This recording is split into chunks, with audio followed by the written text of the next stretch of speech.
जर वाटतं हे वळण काढूच्या खातीर म्हणून जर असं वळण घेतलं असत तेणी असं त्या रस्त्यान गेले तर आता म्हणजे रस्तो रुंद झाल्यामुळे वळण कमी जातलं समोरून गाडी येऊची ना म्हणजे ॲक्सिडेंट होण्याचा धोको कमी आहे पूर्वीपेक्षा खूप कमी जातलो 80% तरी असं विचार केलो की असं त्याच बाजून रस्तो गेलो तर 5-6 घरं वाचतली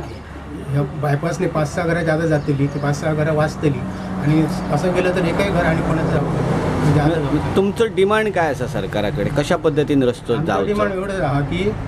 रस्त्याच्या दोन्ही बाजून समान अंतर घेऊन जो सर्वे केलो हा तीच सर्वे इक्विपमेंट करून रस्तो करायचो त्यामुळे जास्त लोक कोणाची घरावरची ना एखाद्या दुसऱ्या गेलं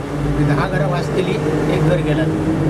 असं होईल आणि 5-6 अशी झाडं वाचतली संपूर्ण या प्रकारची येतली 5-6 अशी झाडं वाचतली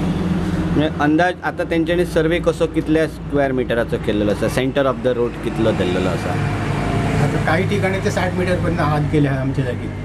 काही ठिकाणी 60 मीटरपेक्षा आत गेले कोपऱ्यान आणि सुरुवातीक 20-22 किलोमीटरपर्यंत गेले म्हणजे 25 मीटरपर्यंत म्हणजे आता जो असा त्या रस्त्यापासून जर 22 किंवा 21 मीटर दोन्ही सायडीने जर घेतलेलं तुमका नुकसान असं काय नुकसान हा म्हणजे आमची जागा जातली पण आमची हरकत ना दोन्ही बाजूनं सारखं अंतर घेऊन जर वयतं जाल्यार आम्ही रस्त्याक घेऊन त्या रस्त्याची रुंदीकरणाक गरज आसा आणि ते आम्ही तितकी दिवंक तयार आसा आणि एखाद्या वळणाच्या बाजूक जर थोडी कमी जास्त आसा म्हणजे 7.5 मीटरपेक्षा जास्त होतो वळणाक लागत तर ती आम्ही दिवंक तयार आसा